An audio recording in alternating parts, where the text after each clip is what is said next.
Welcome to the Big Success Podcast, cutting-edge conversations on business and personal success, as well as how to level up. Here's your host, #1 business coach in the world, Brad Sugars. This week on the Big Success Podcast, we are joined by the amazing Terri Broussard Williams. Terri's built a career on a solid reputation as an authentic, courageous, and impactful change agent. Working in government, obviously she started out in the TV space, obviously in the news media, but then moved into lobbyist and doing amazing things. Getting the anti-smoking movement moving into smoke-free zones in Louisiana, of all places. Also in Texas doing that. Voted one of the Austin Business Journal's most influential businesswomen in Central Texas. This woman has done some pretty amazing things. She's currently serving as the inaugural instructor for the Social Justice Graduate Certification Program at the Bush School for Center of Nonprofits at Texas A&M. She's doing phenomenal things to change the world. I want to have her teach you how to be amazing at success. Read her book, Find Your Fire. Terri Broussard Williams is today's Big Success Podcast guest. And you'll hear on the Big Success Podcast this week, I am here with the amazing Terri. Terri, everybody knows how amazing you are. I want to ask you a question, though, to kick us off. What is success to you? Oh my gosh. Success to me is being in a space where one, and most importantly, you can be yourself. You can do something that you absolutely love and help others along the way. That's how I define success, Brad. You know, that's really interesting. Being yourself. Obviously, in the work you do, a lot of that is, I guess, disingenuous areas of the world type thing. How do you stay yourself in that environment? Oh my gosh. So I have been a lobbyist for the last 20 years. It's actually my second career. I worked in television news before. And no matter where I am, I'm always going to be myself. And for me, it comes back to that mission I have in life. And I want to give people access to data and information so that they can take it and do good in the world. And so fortunately, I've only been a lobbyist that has lobbied for things that makes the world a better place. So that's my hack to the lobbying world. Yeah, it's interesting. If you were trying to lobby for something you didn't like, no, can't do that. Tough to be successful. So I want to go way back in your life and start looking at, when did you choose success? Was it as a kid, or was there something that happened, or someone, a mentor? When did you choose to be successful? I don't know if it was ever a choice for me, right? So many of us are just a product of our environment. I have an incredible family. My grandparents always loved and supported me.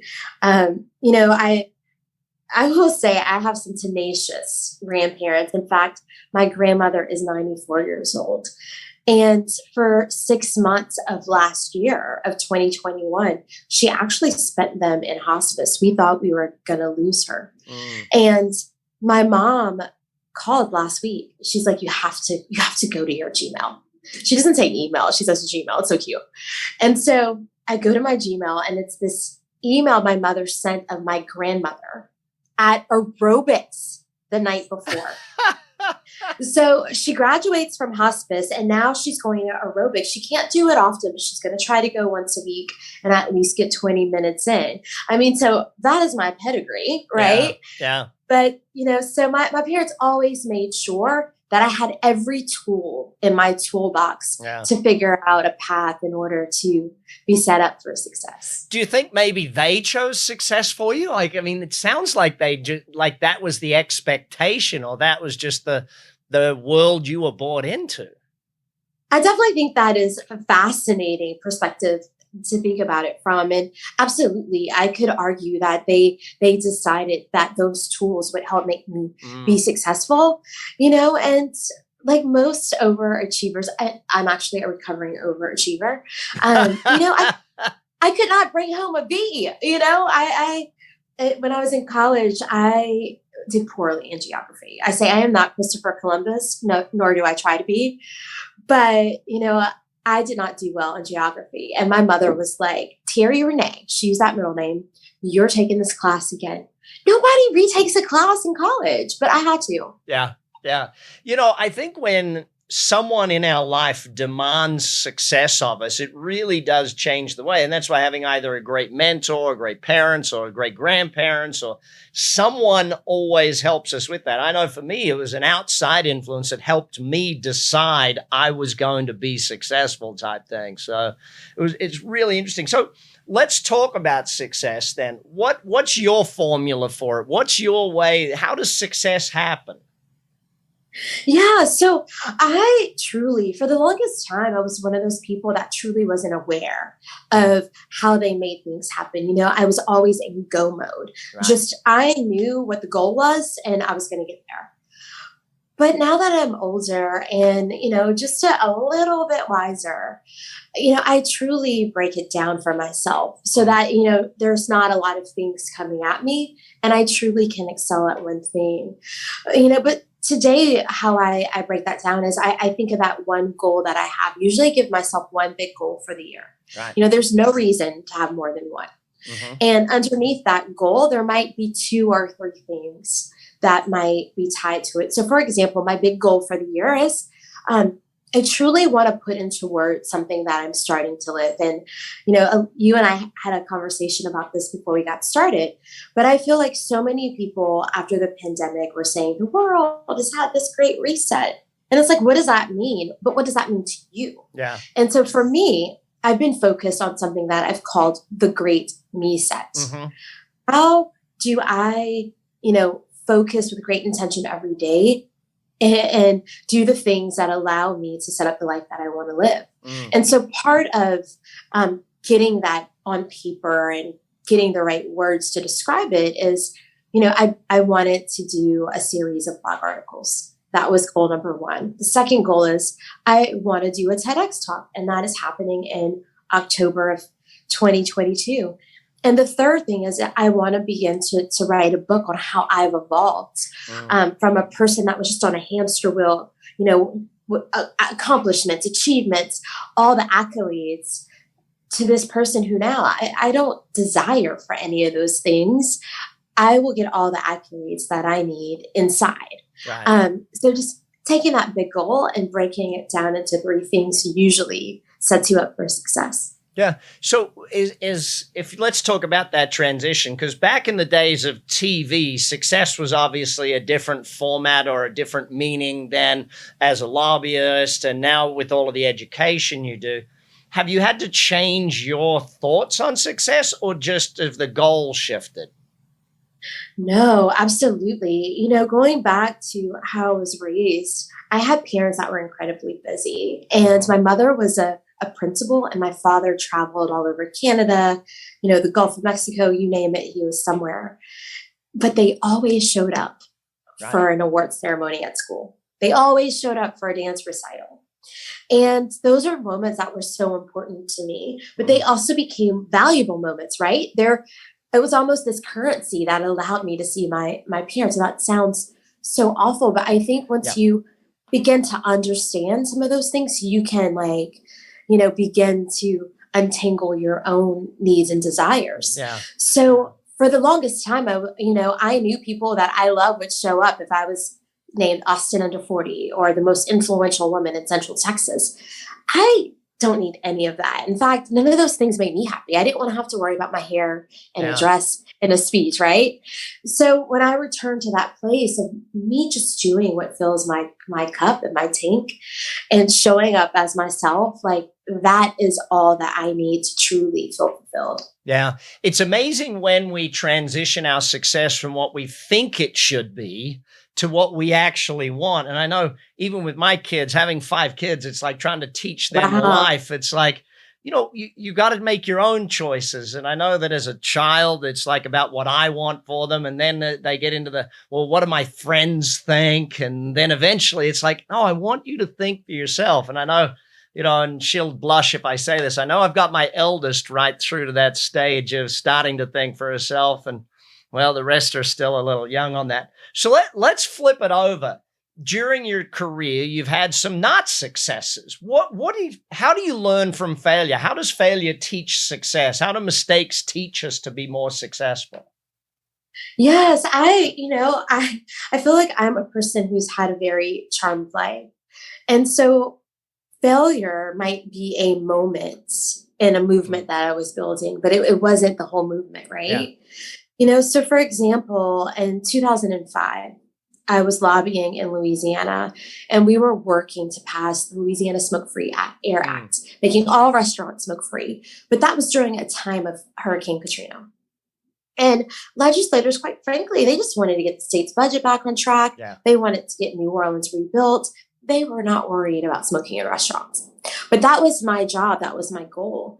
And so I began that legislative session educating the lawmakers on the why we should rebuild New Orleans as the healthiest city in America and a world-class city for conferences. And that meant no smoking in public places. And along the way, there were legislators who would put what we call an amendment on the legislation to water it down, saying, well, you could smoke in a designated section. Yeah. And, so during that very long process, that didn't move forward, in one bill hearing, which is a part of the legislative process. And so that day, it did feel like a failure. But I had to say, I have the fortitude to never give up. And I know there's a way. I just have to find a way. Yeah. And so I flipped that into asking myself the question of what might that way look like? How might I get there? And that was the fuel I needed to find my fire and actually pass the legislation as intended. So in 2006, all restaurants and public places in Louisiana, for the most part, bars were a separate entity, but for the most part, they all went smoke-free. I love that you threw that in there. We're going to get to your book in just a moment. You're on the Big Success Podcast with Terri Broussard Williams. We're going to be back in just a moment and talking about finding your fire.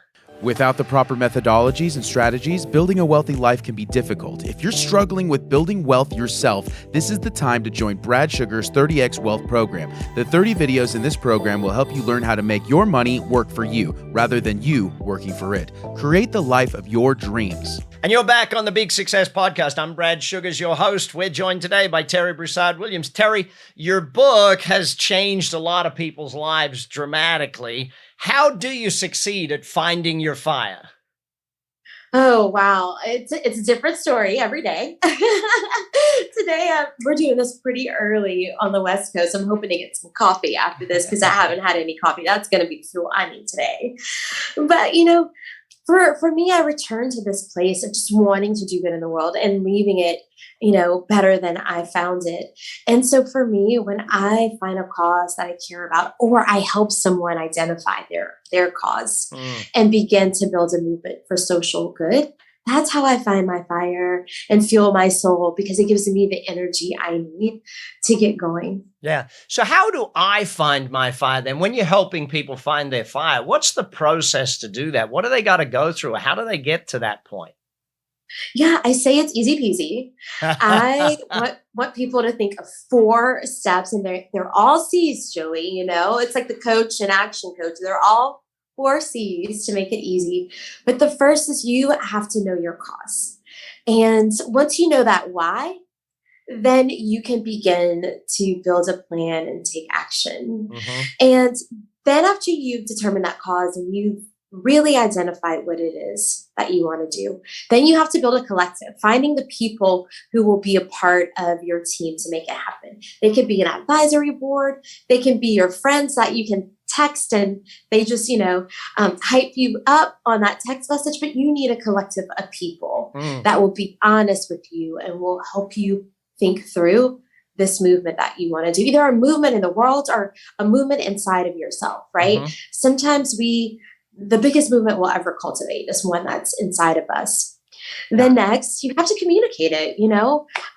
I've been spending more time alone and focusing on my health and skipping happy hours with friends. But I had to share that with my friends and communicate, hey, you guys, I am cultivating a movement within me. This is my year to eat healthy, to work out more, to drink less, drink more water. So call me if you want to have a walk around the lake, a little walk talk. Don't call me to party all night or go to happy hour, right?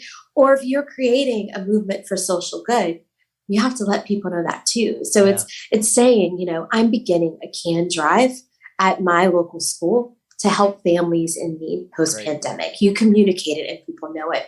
And then last, you have to work to get your hands dirty and be the change that you want to see. So building no less than a 3-step plan, things really take shape if we have 3 or more things that we can focus on. But having a plan that will allow you to take those first 3 steps for change surely will have you off and moving. I call that the fire starter formula. Very nice. Now, I love the formula, and I do one of the biggest things, I know when you spoke for us here in Vegas, one of the biggest things that I took away is the first 3 steps, because it's like, you're then in momentum. You're not, you're moving, you're in direction, that sort of thing. So that brings me to change then. One of the subjects that you teach brilliantly is change. How do I succeed at change? Not just a little bit of change, but actual real change in life or in the world. I mean, we have to start by saying it's not always easy. I think we romanticize about it and we glorify it. We have this idea of we're going to wave a magic wand and things are going to happen. But some change can happen overnight, right? Sometimes you can actually just have a conversation with someone and change a policy within your workplace, or change the meeting time for an employee resource group. That can have a really big change. If the employee resource group is meeting at 5 or 6 at night and everyone is out the building, or people are going to get their kids, by changing that time, you're truly impacting your workplace. But if you want to do something like, passing a law, sometimes you could do it in a year. Sometimes it takes generations. Yeah. I think back to even some of the work that Martin Luther King Jr. was doing in, August of 1963. He was advocating for the workplace to be, be more equal, and for everyone to feel like they were in a place of belonging. We're still doing this right now, right? We're calling it DE&I. Now we've added the belonging piece. So that change takes forever. But truly, if you stick to those 4 steps of a fire starter formula, you will put yourself in a position of power where you can begin to have a conversation and build momentum. Yeah. Just let's go back to that equality thing. As a father of 4 daughters, I find this debate is something I have often. Even just this week, the WNBA team here in Vegas had to win and took the championship, sort of thing. And it's like, yes, it's amazing to see what happens. But I still find that even as a 50-year-old man, I still need to lead that fight and that sort of thing. It's a real interesting one. And I just want to congratulate you on being groundbreaking, because you represent women in a way that I want my daughters to see what you do. And it's one of the reasons I wanted you on my podcast is for that. So thank you. Thank you. So that brings me to influence. Okay. One of the subjects that you're a master of is influence. Okay. You've influenced massive change. You've influenced very high level people, but you've also influenced yourself. So what is the success factor, or how do you actually create success at influence? I feel like you have to break it down. Sometimes we get so caught up in wanting to be a leader and being seen like in the spotlight. And if you don't understand the difference between leadership and ego, like you cannot begin to influence anything, and then you have to also dig a little deeper and understand that sometimes you're going to influence from the front of the house. Right? Think about when you walk into the restaurant and there is a hostess that's greeting you and she's walking you to the table. She is influencing that first, first thought you have about the restaurant, that first impression. But then back of the house, there are the servers and the cooks, and they're going to give you the little details so that when you walk out, you know what that experience is. And hopefully it's a good one. It's the same thing with influence. Sometimes you're going to be leading from the front and you're going to tell people, I am here to ask you to create change. I am here to ask you to come along with me and join me in this movement for social good. Other times you're going to lead from the back of the house, and you're just going to set up the problem for them. And it's going to be like, did you know that the speed limit in this neighborhood is 65 miles an hour on this road, and kids are getting run over? That sounds really dramatic, but let's be dramatic. Yeah. And kids are getting run over. Well, if you are a person that believes it needs to be changed, you're going to say, well, what are we going to do about it? And so by just giving someone that nugget, you can light a fire in them. Yeah. Now, when it comes to influence for myself, some days I just have to have a talk with myself. And it's like, girl, you got to That's where I am this week, but I set up systems for myself to hold myself accountable. So I mentioned we're recording this in September of 2022. I'm doing a TED Talk in October of 2022. So an hour before this meeting, I had a conversation with my coach who was telling me to kick it into high gear. And he gave me some homework for the week. And so, putting yourself around people that can help you transform and allow you to visualize success is how you can influence yourself and sometimes get out of your own way. Yeah. Fantastic. So let's go to the big side of influence in your world, lobbying government. How do you succeed at lobbying such massive organizations, whether it's a big corporation or a government? How do you, that's a lot of people to influence. Yes. So, a lot of times you're starting with the organization that you're representing. In my case, I've always worked at the organization that I was representing. So you have to influence internally, right? Because the organization's position on a policy issue might not be what's best for our community or what's best to actually pass the law or what's best to get your foot in the door if you're starting something new. So you'll have to help craft that and shape it within your own organization. But then you have to go out and talk about it to others. And so for me, I find, and it's where we started this conversation, when I am myself, when I begin a conversation with data about a problem that needs to be solved and painting a picture of the people that it is either hindering or benefiting, and then talking about how together we can create change, then, some of the most toughest people in this country will become gentle giants that want to help. And let's be frank, a smile can get you a long way, right, Brad? Well, I love that idea. I love it.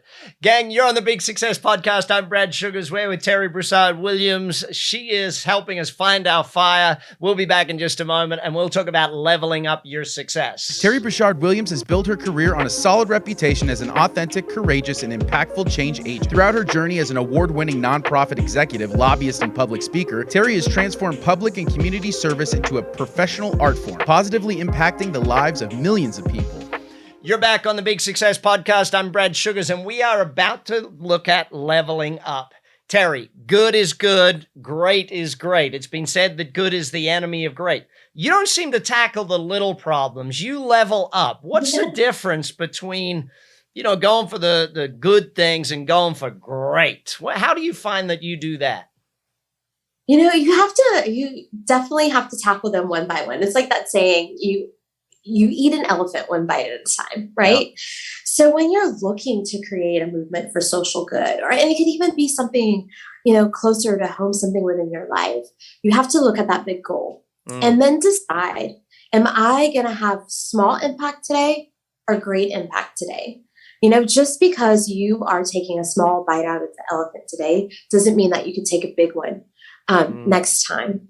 And so, for me, I'll give you an example of work I did in Texas. And we were looking to make the entire state of Texas smoke-free. And there wasn't a desire or will within the legislative body. We were trying to get legislation set on a Senate committee because that's the first step that we needed to take at that moment to begin the legislative process. And they would not put it on the agenda. Like, what? So you can't get on the agenda, then you can't begin the process. Yeah. So instead of returning to that Capitol year after year, I said, there's a smaller way to bite that elephant, and decided to tackle it city by city. So going to the city of Dallas and passing a law there, going to the city of Fort Worth and passing a law there, going to the city of San Antonio. And those little pockets were big cities in Texas. Yeah. And then you begin to have a great mass of the population covered by the same exact law that you were trying to get done at a state level. Wonderful. Wonderful theory. I love it. I love it. So let's talk about dreaming big then. Were you always a big dreamer, or is it something that you had to learn? And how can someone learn to dream big, I guess? Oh my gosh, it's so funny that you asked that, because oftentimes I will find myself in a situation where I didn't know it was a big stage, but I I was love that. there, and so I think it's just I do what I feel is right always, and what I feel called to do, and then it just sort of works out. And so by not being intimidated by anything, and not being afraid to fail. I am so not afraid to fail. If I get so close to a big failure, it forces me to become more innovative and generative, and I usually land on my 2 feet upright. The cat thing, but yes. yes, absolutely. But by taking away intimidation, by taking away fear, by not being hard on myself and having expectations, usually it allows me to be a big dreamer. So this will seem really crazy, but I began to look on, like, researching for organizations that taught social impact. And so I was just Googling, like, social impact. Then I Googled Center for Social Impact. And voila, this internet ad appeared. And it was like, you can apply to go to school for, social impact at the Center for Social Impact Strategies. And I was like, that sounds really cool and really good. And so I just applied. And, I looked at the courses. I did my homework. But that was about it. I find myself at the University of Pennsylvania, as a student, ended up, a teaching fellow, and just went to school to get my master's there. And every day I just, challenge myself to think differently, challenge myself to engage with my classmates. And I ended up winning the Excellence in Social Impact Strategy on graduation day. And I had the honor of being our commencement speaker. But I never set foot on that campus that day or typing on my keyboard by saying I wanted to go to an Ivy League and I wanted to be the commencement speaker. Yeah. Sometimes you just have to let your heart lead you along the way. Yeah. I love it. I love it. All right. So let's go. I want to do a quick fire round. We finish off everything with your thoughts on success. How do you succeed at goals? Oh, you just tackle and just start doing them. You won't accomplish the goal if you don't get started. Yeah. And then along the way, take a TV time out. Take time by yourself to actually look at what was behind that you accomplished, and then what needs to happen, but truly celebrating where you are at every moment. Okay, let's flip it over. How do you succeed at fun and vacations? How do you succeed in that side of it? I kind of suck at it. But is this something you're learning, or? I am. So I am forcing myself to truly, cultivate those me-set moments. So last year for my birthday, I went on my first solo vacation, SOLO, but I call it a soulcation. So I started off inviting friends to do a little meditation with me over Zoom.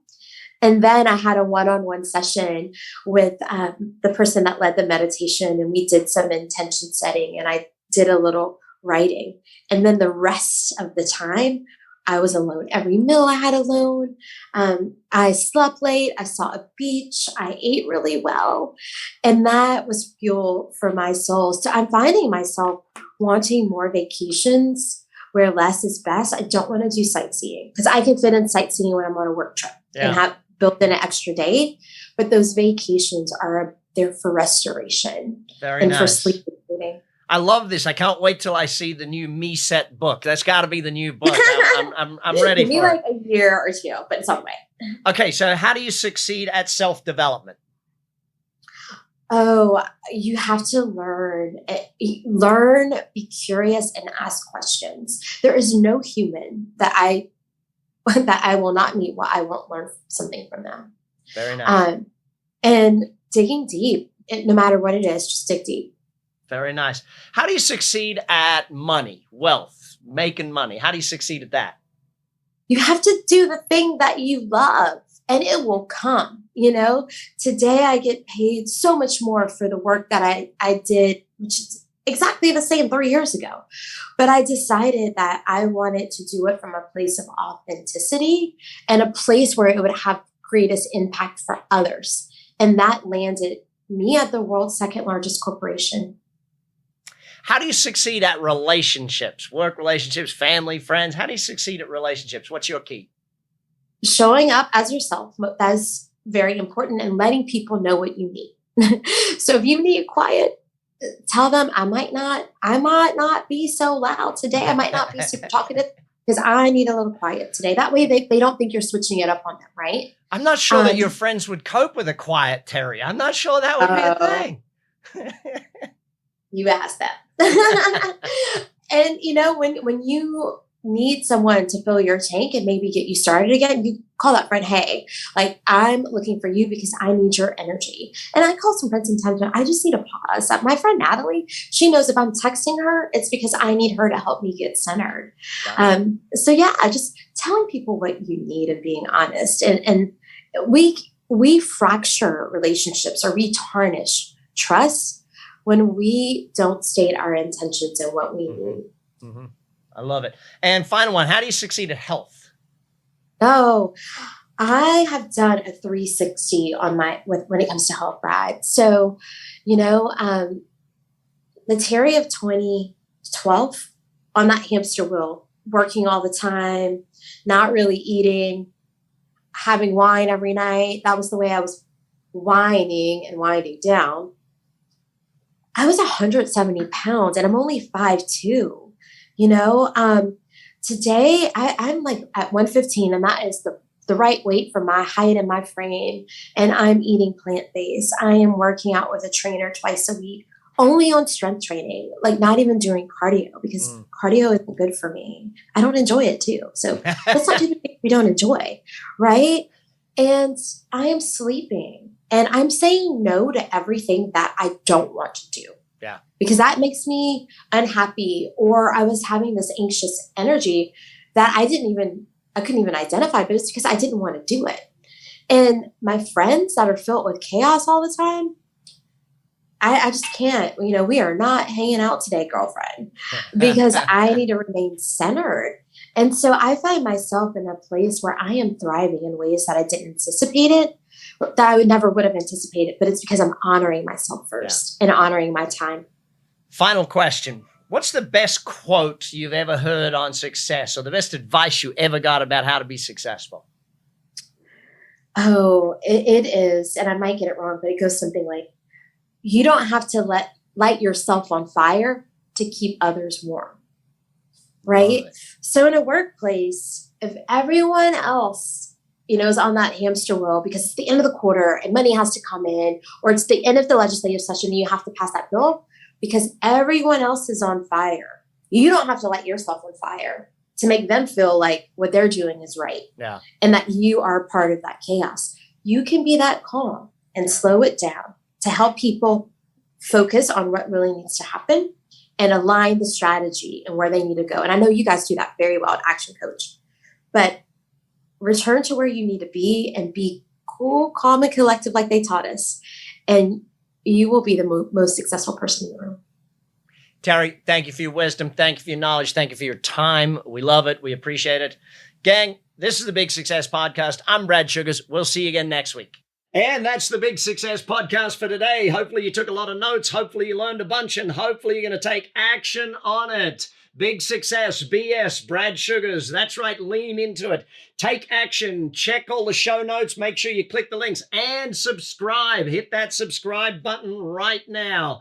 Read a bunch, learn a bunch, check out everything from our guests today. This is me, Brad Sugars, saying to you, let's keep going for some big success, and I'll see you on the next episode of this podcast. You've been listening to the Big Success Podcast with the #1 business coach in the world, Brad Sugars. To learn more about how to achieve business and personal success, as well as how to level up or listen to past episodes, visit www.bradsugars.com.